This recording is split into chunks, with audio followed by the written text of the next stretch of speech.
Hey, what up YouTube? It's your boy One Technique, and today I'm going to show you guys how to use the MPC Live. That's right, the MPC Live as a DJ controller in standalone mode. You can pick this thing up, you can take it to the club, you can go rock a show 4 to 8 hours with it, whatever you want to do with it, man. This is like a total game changer. This is a concept I've been working on for over a year. I've got a pretty good system down with it now. Hopefully Akai is watching this so they can get a few ideas, sparks a few different things. Maybe we can get a slicer, maybe we can get cue points, maybe we can get a couple other things to go along with this concept. But first, let me pay these bills.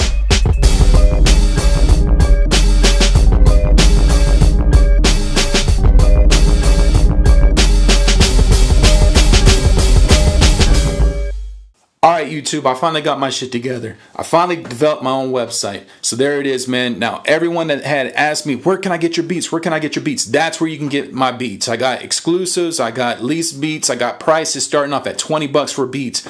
Also different promo codes, stuff like that, man. Just check it out. OneTechnique.com. That's number 1 TEKNEEK.com. Also, MPC users, I got my expansion packs on that website, along with my expansion packs being on the official Akai website. That's Expansion Exchange. Check those things out, man, and show your boys some love. And I hope you guys liked the video. Here it is. Let's go.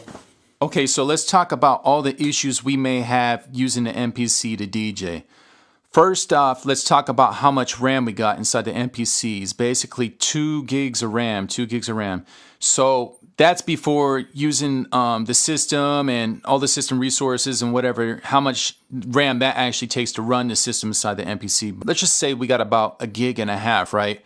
Now, every time that you want to load your MPC with a song, MP3 or whatnot, it converts an MP3 into a wave. Now, what that means is it's going to take your 5 megabyte MP3 and convert it into like a 100 megabyte wave file. Now, when you do it that way, if we're working with 1.5 gigs of space, that's basically like 15 songs that you can load into the MPC. And like, let's say if you wanted to rock, I don't know, a 4-hour set somewhere using just the MPC, that's not going to work. You're only going to be able to play like 15 songs before you reach the max capacity of the RAM. So what you need to do is, when it gets to the point where it says you are running out of space, what you need to do is clear all the songs that you had already used when you mixed. So this is basically like a freestyle session. Preloading up a bunch of songs and like, I'm going to use this for tonight. I'm just going to hit this button and it's going to load up my whole entire crate. That's not how it's going to work. You're actually going to have to dig and put all of your songs together in a folder that you're going to use for the night, and you have to select them one by one and have it load it into a wave one by one. And when you're done using that song, you delete it to get that space back on your RAM. So that's how that works. Now let me talk to you guys about how I have my pads set up.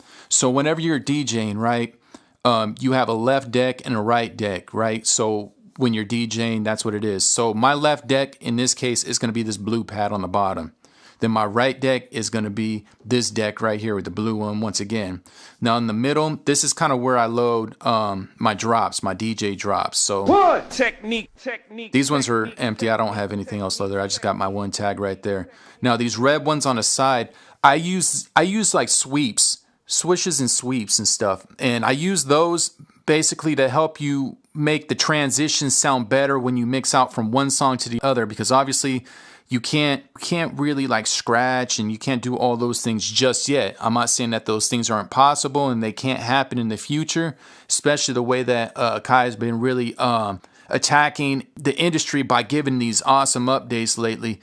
Maybe possibly after this video, after they see the potential of what you can do, they might add like a live DJ section where they would have cue points, auto rolls, loops, samples, and slicers and stuff. It's all possible, you know, with this machine.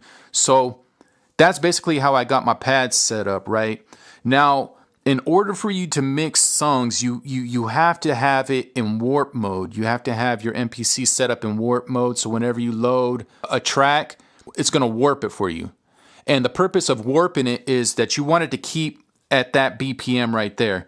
And it doesn't necessarily have to be at 90. It can be at anything that you want. It can be 120 or whatever. But the thing is, whenever you do mix a song, you have to have it in warp mode for it to be on beat with the next song that you're going to bring in. Now let me talk to you guys about how I actually mix the volumes. So I went to menu, and then now I'm going to go to pad mixer. So my pad mixer, so this is my left deck, right? So in order to control the volume on that, you have to go over here to these buttons right here, and it's going to be this first knob.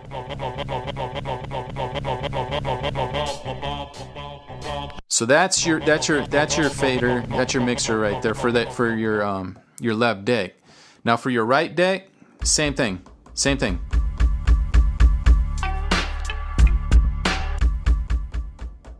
So there's that.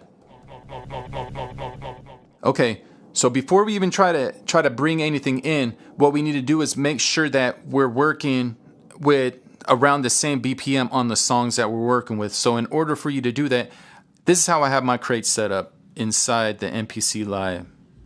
So like right here, this is like all my throwbacks right here or whatever. So I'll have 90 through 93 BPM. So I'll know all these songs in this folder is going to be around that BPM, which is going to match what we have like right here, like 90 to 93 BPM. So we know that's going to match. So any of these songs right here will work. Any of these songs will work right here, right? So for instance, I had, I forgot, Magic Stick or whatever. So I loaded that in, right? Magic Stick one right here. So it's right here, you can't hear it. So by me selecting it right there and going over here, this is what we need to do. Go to sample edit. So there it is. So there's the file right there. What we need to do is make sure that you drag this to the very, very, very first part of the kick of the track. Usually when you mix, you want to use this concept with songs that have like 8-bar intros. That's a perfect method for what I'm doing right here. Slide this thing right here. You got to get it to the very first one. Now, sometimes when you load an MP3 into the MPC, it may look like this. It might say like 185. What that means is when it rendered inside the MPC, it double took the BPM. And when you have it warped like that, it's going to sound like garbage. Right here. So you can't do nothing with that, right? Because it double timed it. So in order to fix that, you got to go over here. Now it's fixed because now you got it like that. So whenever you load a track, that's what you want to do is come up here real quick. Don't never hit the pads to test it because it's going to mess up. It's going to mess up your mix, your live mix. It'll just, see how it's doing that? You don't ever test that when you're doing a live mix. It's going to sound like that. Only way you can get that to stop is go to menu. That's the only way. You don't want to sound like a fool in the middle of a set at a club or whatever it is. So don't never hit that when you're doing this. In this one, that's a no-no to touch the pads when you're side here. You're just scooting this to the very first kick. So that's what it is right there. So to make the track stop, you just hit it twice. Bam, bam, stop twice. So there's that. So here's a track that I actually did with Rampage Last Boy Scout. It's like an unreleased track. So you can't find it or buy it anywhere. This is just an unreleased track right here. It's a dope track, but it's just unreleased.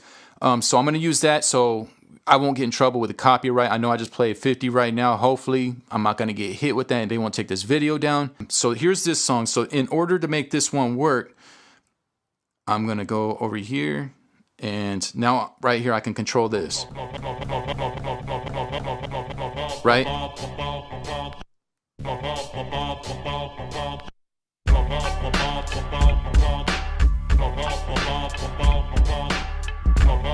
I know y'all mad. Y'all mad I'm back to the game. Hey, yo, Tech, turn me up. I know they mad, Tech. Now here we go. I got the game under pressure. I'm from the city, yeah, Brooklyn to Mecca.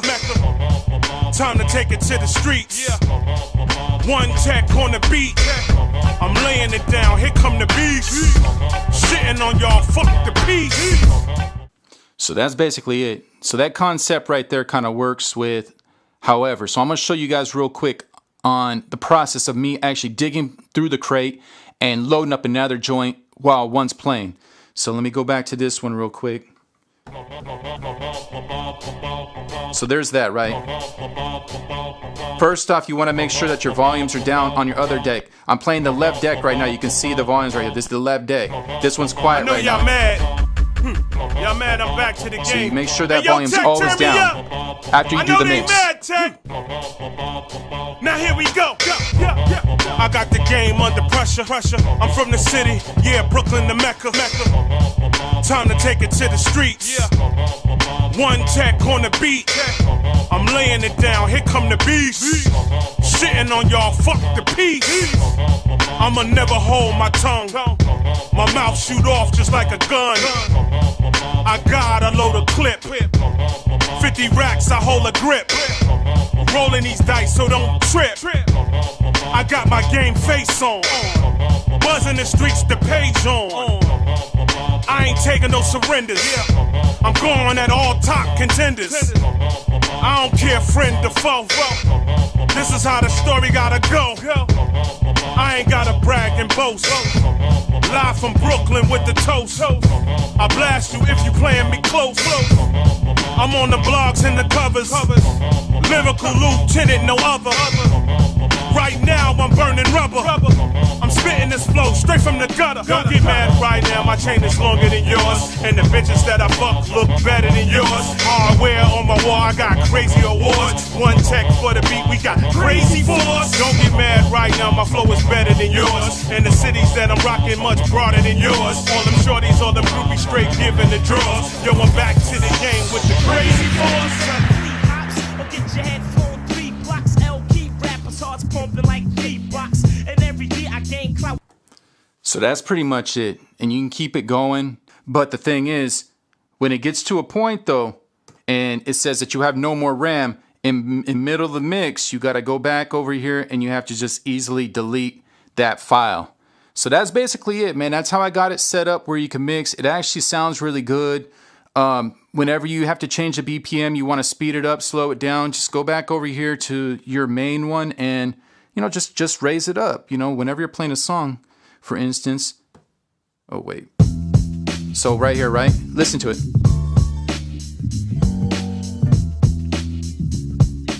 So you have no problem on matching the beat as long as it's in the warp mode. But see how I'm doing that and slowing it down now? So you can keep it going. It's actually possible to use this as a DJ setup, man, to like really take it. And what's dope about it is especially when you go, you know, traveling and all of that stuff, you just have to throw the MPC in the bag and that's it. Don't have to worry about decks no more. You don't have to worry about records. And don't get me wrong, it's nothing to diss that or nothing because I started off with vinyl. Thing is, it's just when you have technology like this, you could either embrace it and use it for your setup and make your life a hell of a lot easier, or you can just be like, all right, well, I'm not going to do that and just be afraid of the technology or whatever, man. I love it, man. I embrace it. In the comments, you guys like it. If it's dope, just let me know.